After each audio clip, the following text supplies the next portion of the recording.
नमस्कार, मैं रविश कुमार। 1 जुलाई से भारत में 3 नए कानून लागू होने जा रहे हैं। भारतीय न्याय संहिता, भारतीय साक्ष्य अधिनियम और भारतीय नागरिक सुरक्षा संहिता। पश्चिम बंगाल की मुख्यमंत्री ममता बनर्जी, तमिलनाडु के मुख्यमंत्री एम.के. स्टालिन ने गृह मंत्री अमित शाह को पत्र लिखा है कि इस कानून को 1 जुलाई से लागू ना करें, इन्हें टाल दिया जाए। कर्नाटक ने भी कई बिंदुओं को लेकर ऐतराज जताया है। इन राज्यों का कहना है कि बिना पर्याप्त विचार विमर्श के जल्दबाजी में तीनों कानून पास किए गए और लागू किए जा रहे हैं। पिछली लोकसभा के शीतकालीन सत्र में जब 97 सांसद निलंबित थे, उस दौरान ये तीनों कानून पास हुए हैं। हमारा ये पहला वीडियो है। हम आगे भी वीडियो बनाएंगे इस पर, क्योंकि हमारे लिए और आपके लिए, दोनों के लिए समझना बहुत जरूरी है। देश की अदालतों में लाखों वकीलों को अब सब कुछ नए सिरे से समझना है, पढ़ना है। वकालत का पेशा ऐसे ही प्रचंड मेहनत का होता है। एक वकील किन परिस्थितियों में मेहनत कर अपनी साख बनाता है, आपको इस वीडियो से समझ आ रहा होगा। अब उसके जीवन में एक नई चुनौती आ रही है। पूरा कानून ही बदल जाएगा। जिन धाराओं को, जिन नंबरों से वकील पहचानते थे, अब सब बदल चुके हैं। नए प्रावधान आ गए हैं। 100 साल से कोर्ट, वकील, मुवक्किल और जजों के बीच कानून को लेकर एक समझ बन गई थी, वह सब अब अतीत का हिस्सा हो जाएगा। 1 जुलाई से सभी को, समाज से लेकर अदालत तक को जीरो से शुरू करना होगा। यह कुछ ऐसा ही है कि आप जिन्हें जमाने से दादाजी कहा करते थे, अचानक आपसे कहा जाता है कि आप इन्हें दादाजी ना कहें, आपको परिवार का वरिष्ठ संहिता कहना पड़ेगा। तो आपको कैसा लगेगा? लगेगा कि आप किसी अजनबी के घर में आ गए हैं। यही कानून के साथ होने जा रहा है। कई धाराओं के नाम बदले गए हैं। यह क्यों किया गया, राम जाने। धाराओं के नाम हिंदी में रखे गए हैं तो गैर हिंदी प्रदेशों में अलग ही तरह की दिक्कतें आ सकती हैं। जनरल जो धाराएं थी, जो अमूमन जो रटी रहती थी, वो रूटीन में आने में थोड़ा समय लगेगा, क्योंकि अभी तक नई किताबों का सरकार के द्वारा कोई पब्लिकेशन नहीं कराया गया है। नए वकीलों के पास तो बिल्कुल नहीं है, और पुराने वकीलों को भी समस्या आने वाली है, क्योंकि वो तो हमसे ज़्यादा उम्र दराज हैं, तो उन्हें तो बिल्कुल कंठस्थ हैं सारी धाराएं, और ये जो लगातार रूटीन में रहती हैं। और मैं समझता हूँ कि केवल वकीलों के लिए नहीं, माननीय न्याय अधिकारीगण और जो पुलिस अधिकारीगण हैं और जो विवेचक हैं, उनके लिए भी अच्छी खासी समस्या इसमें क्रिएट होने वाली है।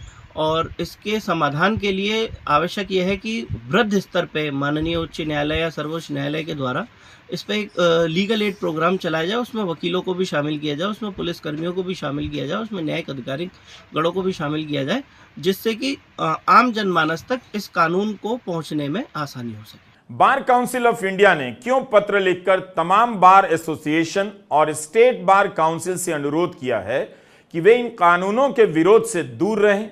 वकील भी तो प्रभावित होंगे, तो उन्हें विरोध क्यों नहीं करना चाहिए? विरोध करने से क्यों रोका जा रहा है? इस वक्त लाखों लोगों को ट्रेनिंग दी जा रही है। कहीं सरकार जल्दी में तो नहीं है? क्या उसे और वक्त नहीं देना चाहिए था? आज के ही इंडियन एक्सप्रेस में किरण पराशर और अरुण जनार्दन की खबर है कि कर्नाटक ने इस बात को लेकर ऐतराज जताया है कि तीनों कानून के नाम हिंदी में रखे गए हैं। कर्नाटक ने संविधान के अनुच्छेद 348 का हवाला दिया है कि संसद में जो विधेयक कानून के लिए प्रस्तुत होगा वो अंग्रेजी में भी होना चाहिए। राजभाषा अधिनियम 1963 में लिखा है कि जिन राज्यों में हिंदी को राजभाषा के रूप में स्वीकार नहीं किया गया है, उनसे अंग्रेजी में ही संवाद होगा। इसलिए इन विधेयकों को अंग्रेजी में पेश करना अनिवार्य है और उनका हिंदी में अनुवाद होगा। हमारे लिए भी सब कुछ नया है। मुमकिन है कुछ कमियां रह जाएं, लेकिन इस मुश्किल विषय का सामना तो करना पड़ेगा। हमने मूल रूप से सुप्रीम कोर्ट की वकील इंदिरा जयसिंह के लेख और इंटरव्यू को ही फॉलो किया है। कोशिश है इस पर हिंदी में बात हो, कुछ आप भी जोड़ें और कुछ आप भी पूछें। आज हमारा फोकस सिर्फ एक सवाल पर है कि क्या भारतीय न्याय संहिता पुलिस स्टेट की अवधारणा को और मजबूत करती है, और क्या आप पहले से ताकतवर पुलिस स्टेट के लिए तैयार हैं? क्या आप इस वक्त पुलिस से इतना खुश हो गए हैं कि उसे और ज्यादा अधिकार देना चाहते हैं? दिया जाना चाहिए, लेकिन क्या ऐसे अधिकार दिए जाने चाहिए कि पुलिस ही आप पर हावी हो जाए? एक बार ठीक से सोच लीजिएगा। भारतीय दंड संहिता अंग्रेजी में आईपीसी के तहत पुलिस आपको गिरफ्तारी के बाद 15 दिनों के लिए ही हिरासत में रख सकती थी। नियम था कि गिरफ्तारी के 15 दिन के बाद जुडिशियल रिमांड में भेजना अनिवार्य था। पुलिस रिमांड गिरफ्तारी के बाद अधिकतम 15 दिन तक मिल सकती थी। अब 15 दिन की रिमांड को टुकड़ों टुकड़ों में 60 से 90 दिनों तक कभी भी लिया जा सकता है, यानी 3 महीने तक आप पुलिस के कब्जे में रहेंगे। अगर 15 दिन पूरे होने से एक दिन पहले भी बेल मिल गई तो वह रद्द हो सकती है, ऐसा पीआरएस ने अपनी वेबसाइट पर लिखा है। अगर ऐसा हुआ तो सीधा सीधा आपके बेल के अधिकार पर हमला होगा। इस प्रावधान का सरल मतलब तो यही लगता है कि हिरासत 90 दिनों की हो जाएगी। पीआरएस की वेबसाइट पर लिखा है कि बेल होगी तो पुलिस दोबारा रिमांड मांगकर बेल कैंसिल कर देगी। एक दलील दी जाएगी कि 15 दिनों में पुलिस के लिए जांच करना और सबूत जुटाना संभव नहीं होता है तो उसे 90 दिन चाहिए। लेकिन 15 दिनों में जांच नहीं हो पाती है, इसका समाधान केवल 90 दिनों की हिरासत की अवधि बढ़ाने से नहीं होगा। अधिक पुलिस अधिकारी, सिपाही और जांच अधिकारी की नियुक्ति से ही इसमें सुधार आ सकता है। एक एक जांच अधिकारी कई केस की जांच कर रहा होता है। थाने में जांच अधिकारी के पास क्या सुविधा है, संसाधन है और उसकी टीम कैसी है, जरा पता कर लीजिए। कायदे से सरकार को पहले इसे ठीक करना चाहिए था, फिर उसके हिसाब से कानून में बदलाव लाना चाहिए था। अब होगा यह कि पुलिस जांच के नाम पर आपको पकड़कर सीधे 90 दिनों के लिए जेल में डाल सकती है। एक बार आप हिरासत में होने वाली मौतों और पुलिस की यातनाओं की खबरें जरा अखबारों से सर्च कर पढ़ लीजिएगा। यह भी कि इस देश में जब संपादक को अवैध रूप से गिरफ्तार किया जा सकता है तो आप नागरिकों की क्या हैसियत है। भारत में 2020 से 2022 तक पुलिस की हिरासत में 4400 लोगों से अधिक की मौत हो चुकी है। यूपी में 900 से अधिक कैदी पुलिस की हिरासत में मारे गए हैं। इतना बड़ा बदलाव हो रहा है तो जाहिर है कुछ प्रावधान अच्छे भी होंगे, नए भी होंगे। जैसे पहले पुलिस किसी को कहीं से उठा लेती थी, कुछ दिनों के बाद उसकी गिरफ्तारी कहीं और से दिखा देती थी। अब गिरफ्तारी की वीडियो रिकॉर्डिंग करनी होगी तो क्या यह रुक जाएगा? अब नहीं होगा। जहां से पुलिस गिरफ्तार करेगी वहीं का वीडियो बना देगी। आपको बार बार यह पूछना है कि भीमा कोरेगांव केस में जिस तरह से सबूत, इलेक्ट्रॉनिक सबूत कंप्यूटर में प्लांट करने की खबरें आई, आरोप लगे, 5-5 साल तक लोगों को जेल में रखा गया। बाकी ऐसे कई और केस हैं, जैसे हाथरस बलात्कार के समय सिद्दीक कप्पन के साथ क्या हुआ। क्या अब ऐसा नहीं होगा? इस कानून के बाद नागरिकों के अधिकार इतने सुरक्षित हो गए हैं? क्या ये तीनों कानून पुलिसिया जुल्म को रोकने में मदद करेंगे? पुलिस रिमांड के समय वकील मौजूद होता है। 90 दिनों तक रिमांड के दौरान वकील होगा या रखना पड़ा तो उसका खर्चा आप सोच सकते हैं। यह खर्चा किसकी जेब पर भारी पड़ने वाला है। 2013 में सुप्रीम कोर्ट ने ललिता कुमार बनाम यूपी सरकार के मामले में फैसला दिया कि जैसे ही कॉग्निजेबल ऑफेंस यानी संज्ञेय अपराध का पता चलता है, एफआईआर दर्ज होनी चाहिए। कुछ ही मामले में अपवाद के तौर पर एफआईआर से पहले प्राथमिक जांच की छूट दी गई। भारतीय न्याय संहिता में ऐसे संज्ञेय अपराध जिसमें 3 से लेकर 7 साल की सजा का प्रावधान है, उनके मामलों में एफआईआर से पहले अब प्राथमिक जांच होगी। यह तो सुप्रीम कोर्ट के आदेश के ही खिलाफ है। पुलिस आपको 90 दिनों तक रिमांड पर लेकर जेल में रख सकती है, लेकिन आप जब एफआईआर कराने जाएंगे, गोली लगी होगी, सर फटा होगा मान लीजिए, तो 15 दिनों तक एसएचओ साहब प्राथमिक जांच करेंगे। कर्नाटका ने भी इस प्रावधान को लेकर आपत्ति जताई है। इस बात को बार बार समझने की जरूरत है। पहले अगर पुलिस ज्यादती करती थी तो आप मजिस्ट्रेट के पास जा सकते थे, राहत की उम्मीद कर सकते थे। अब तो मजिस्ट्रेट के पास भी कुछ करने के लिए शायद नहीं बचेगा। अब आप बताइए, प्राथमिक जांच के लिए पुलिस के पास कितना समय होगा? लोग कितने होते हैं, किसी थाने में जाकर पता कर लीजिए। ऐसे ही एफआईआर बहुत मुश्किल से दर्ज होती है। अब 15 दिनों तक प्राथमिक जांच होती रहेगी। यही नहीं, हफ्तों सुप्रीम कोर्ट में बहस चली कि सेक्शन 124A की आज के समय में कोई जरूरत नहीं। इसे सेडिशन एक्ट कहते हैं, राजद्रोह अधिनियम। सुप्रीम कोर्ट ने इसके इस्तेमाल पर रोक लगा दी है कि अब सेक्शन 124A के तहत कोई भी नया मामला दर्ज नहीं होगा। सरकार ने क्या किया? तब कोर्ट के सामने सरकार ने भी माना था कि आईपीसी की धारा 124A औपनिवेशिक राज के समय लाई गई थी, लेकिन अब तो नए कानून में राजद्रोह को और भी व्यापक कर दिया गया है। इस बार इसका नंबर भी बदल दिया गया है। सुप्रीम कोर्ट की वकील इंदिरा जयसिंह कहती हैं कि पुरानी धारा में तो संप्रभुता और एकता, अखंडता का जिक्र तक नहीं था, लेकिन भारतीय न्याय संहिता की धारा 150 में इसका जिक्र कर दिया गया है। इससे होगा यह कि बात बात में लोगों पर राजद्रोह लगाया जाता रहेगा, बल्कि टाइटल ही इसका इस तरह से है। टाइटल है भारत की संप्रभुता, एकता और अखंडता को खतरे में डालने वाला कार्य, और आगे लिखा है जो कोई प्रयोजन पूर्वक या जानबूझकर बोले गए या लिखे गए शब्दों द्वारा या संकेतों द्वारा या दृश्य रूपण या इलेक्ट्रॉनिक संसूचना स्वरा या वित्तीय साधन के प्रयोग द्वारा या अन्यथा अलगाव या सशस्त्र विद्रोह या विध्वंसक क्रियाकलापों को प्रदीप्त करता है या प्रदीप्त करने का प्रयास करता है या अलगाववादी क्रियाकलापों की भावना को बढ़ावा देता है या भारत के संप्रभुता या एकता और अखंडता को खतरे में डालता है या ऐसे अपराध में सम्मिलित होता है या कारित रहता है, वह आजीवन कारावास से या ऐसे कारावास से जो 7 वर्ष तक हो सकेगा दंडनीय होगा और जुर्माने के लिए भी दायी होगा, जिसमें जुर्माना जोड़ा जा सकेगा, या 3 वर्ष तक कारावास से जिसमें जुर्माना जोड़ा जा सकेगा या जुर्माने से दंडित किया जाएगा। इसकी हिंदी जरा मुश्किल तो है, जरा नहीं बहुत मुश्किल है, लेकिन कानूनी भाषा की अंग्रेजी भी कहाँ आसान होती है। वकील इंदिरा जयसिंह कहती हैं कि पहले के कानून में भारत की संप्रभुता और एकता का कोई उल्लेख नहीं था। भारतीय न्याय संहिता में पहली बार इसे अपराध बना दिया गया। अब होगा यह कि हिंसा की मामूली घटनाओं को भी भारत की संप्रभुता और एकता से जोड़ दिया जाएगा। यही नहीं, इंदिरा जयसिंह ने लिखा है कि यूएपीए मामलों में जो जांच अधिकारी होता था वो स्थानीय जांच अधिकारी से ऊपर के लेवल का होता था, लेकिन नए कानूनों में स्थानीय जांच अधिकारी को भी यूएपीए के प्रावधान पकड़ा दिए गए हैं। अब एसएचओ के पास भी पावर होगा।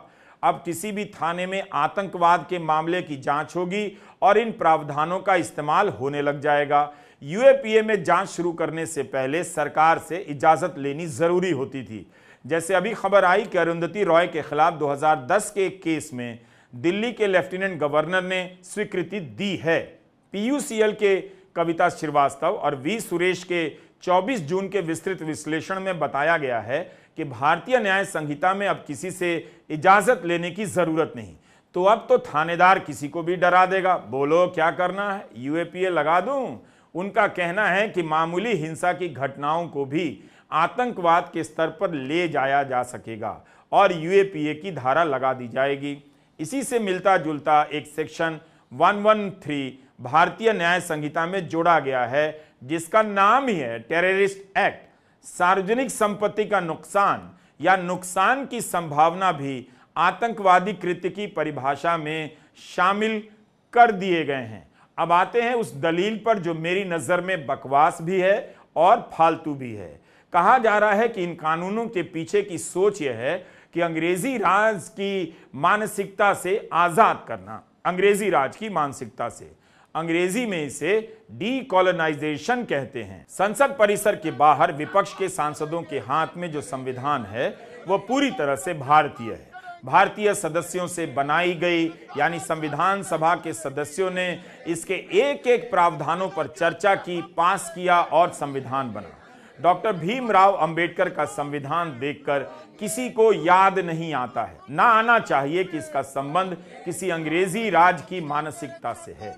बेशक इसके कुछ प्रावधान पुराने हो सकते हैं, दूसरे देशों से लिए गए हो सकते हैं, या फिर नए संदर्भों में नए प्रावधानों की जरूरत पड़ सकती है, लेकिन अचानक किसी सुबह उठकर गोदी मीडिया के चैनल में जाकर आप यह प्रवचन नहीं दे सकते कि भारतीय दंड संहिता को इसलिए हटाया जा रहा है क्योंकि यह औपनिवेशिक मानसिकता का प्रतीक है।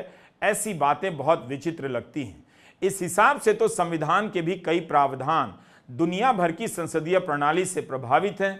क्या आप कह सकते हैं कि हमारा संविधान भारतीय नहीं है? डॉक्टर भीमराव अंबेडकर ने औपनिवेशिक कानूनों के बड़े हिस्से के संविधान में इस्तेमाल के आरोप पर 4 दिसंबर 1948 को संविधान सभा में कहा था, संविधान के मसौदे पर लगाए गए इस आरोप के जवाब में कि हमने भारत शासन अधिनियम 1935 का अच्छा खासा हिस्सा इसमें शामिल कर लिया है, मैं जरा भी सफाई नहीं देना चाहूंगा। इस किस्म के आदान प्रदान में कुछ भी लज्जाजनक नहीं है। जो पुरानी हमारी आईपीसी और सीआरपीसी वो एविडेंस एक्ट था, उनमें नई धाराओं का अमेंडमेंट कर दिया है।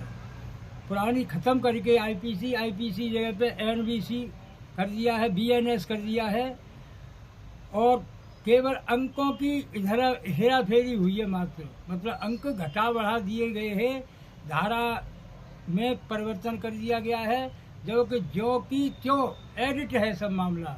जैसे पहले 3 से 2 हत्या में धारा लगती थी, अब उसकी जगह पर 1 से 3 कर दी गई है। उसी प्रकार से जो अटेम्प्ट टू मर्डर होता था 307 होती थी, उसकी जगह पर 1 से 9 कर दी गई है। जैसे मारपीट की धारा अमूमन पहले 323 लगती थी, उसकी जगह पर 1 से 15 कर दी गई है। ऐसे कुल मिलाकर के धाराओं के अंकों में परिवर्तन कर दिया गया है। डेफिनेशन समान है, कोई अंतर नहीं है। सजा का प्रावधान भी सेम ही है, लगभग सेम ही है। कुछ में सजा का प्रावधान बढ़ा दिया गया थोड़ा बहुत, किसी में कम कर दिया गया है। उसी प्रकार से सीआरपीसी तो यों की तो है, वो उसमें कोई खास अंतर नहीं है, केवल धारा ही बढ़ा दी गई है, प्रोसीजर वही है। जैसे सीआरपीसी एक सीढ़ी होती है, तो हमारी विधि व्यवस्था में जो सीढ़ी है वो ज्यों की त्यों है। कुछ डंडे बढ़ा दिए गए, ऊंचाई कर दी गई है, कुछ डंडे नीचे कर दिए गए, नीची कर दी गई है। एविडेंस एडिट है, जैसा का तैसा है, कोई उसमें फेरबदल नहीं है। मेरी राय में तो इसके होने से प्रशासनिक अधिकारियों को, हमारे न्यायिक अधिकारियों को और पुलिस प्रशासन को काफ़ी दिक्कतों का सामना करना पड़ेगा, क्योंकि इन्हें तीनों एक्टों को पढ़ने के लिए टाइम चाहिए, समझने के लिए टाइम चाहिए, और काफ़ी मेहनत करनी पड़ेगी। इससे मैं ज़्यादा संतुष्ट नहीं हूँ जैसे ये हेरा फेरी हुई है। गुलामी की मानसिकता या अंग्रेजी मानसिकता की गुलामी से आज़ादी टाइप की बहस से कोई फायदा नहीं। अगर आपके अधिकार कम होते हैं, पुलिस को ज़्यादा पावर मिल रहे हैं, तो इसका मतलब है अंग्रेजी राज की तरह ही स्टेट को मजबूत किया जा रहा है, भले ही यह काम अंग्रेजी में हो या हमारी हिंदी में। याद रखिएगा, हिंदी बोल देने से ही राज्य व्यवस्था मानवीय और भारतीय नहीं हो जाती है।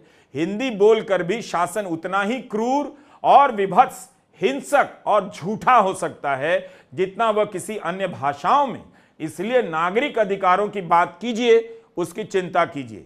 आज आपके घरों में जो बच्चा अंग्रेजी बोलता है वह कहीं से भी औपनिवेशिक नहीं है। क्या उसे आप अंग्रेजों की अंग्रेजी बोलकर खारिज कर सकते हैं? तो फिर हर अंग्रेजी बोलने वाले को गुलाम घोषित कर दीजिए। आप माता पिता के रूप में केवल अंग्रेजी सिखाने के लिए कभी हिसाब जोड़िएगा कि बच्चे पर प्राइमरी से लेकर कॉलेज तक में लाखों रुपए आप खर्च करते हैं। किस किस चीज को विदेशी प्रभाव से आप मुक्त करेंगे?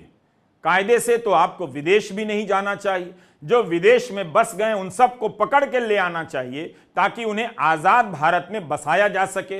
वो बाहर जाकर गुलाम हो गए हैं। इस तरह की बातें फालतू हैं। आपकी सोच 1000 तरीके से कॉलोनाइज की जाती है। यह प्रक्रिया चलती रहती है, सीरियल से लेकर गानों तक से भी। आपका जीवन, आपका खान पान, सब कुछ कॉलोनाइज होता रहता है। यह एक प्रक्रिया है जिसके प्रति लोग सजग होते हैं और अपने हिसाब से रास्ता तय कर लेते हैं। सुप्रीम कोर्ट के वरिष्ठ वकील कपिल सिब्बल का भी मानना है कि इन तीनों कानूनों में भारतीयता जैसी कोई चीज नहीं। वरिष्ठ वकील और पूर्व अतिरिक्त सॉलिसिटर जनरल इंदिरा जयसिंह काफी सक्रियता से इन पहलुओं को उठा रही हैं। इंडियन एक्सप्रेस में पूर्व वकील इंदिरा जयसिंह लिखती हैं कि at the heart of every criminal law is the need for its compliance with criminal procedure. मतलब यह हुआ कि कानून बना तो रहे हैं, उसे लागू कैसे किया जाएगा, उसकी प्रक्रिया क्या होगी, सब कुछ इस पर निर्भर करता है। तो इस पर ठीक से विचार विमर्श आप कीजिए। इंदिरा जयसिंह कहना चाहती हैं कि आपराधिक कानूनों में नागरिकों को जीवन और स्वतंत्रता से वंचित करने की शक्ति होती है। ये बेहद जरूरी बात है, ध्यान से समझिए, गंभीरता से लीजिए। इंदिरा जयसिंह कहती हैं कि किसी व्यक्ति को जीवन और स्वतंत्रता से आप वंचित नहीं कर सकते, यानी जेल में नहीं डाल सकते, फांसी पर नहीं लटका सकते। आर्टिकल 21 भी कहता है कि ऐसा आप यूं ही नहीं कर सकते, इसके लिए कानून ने जो प्रक्रियाएं तय की हैं उनका पालन करना होगा।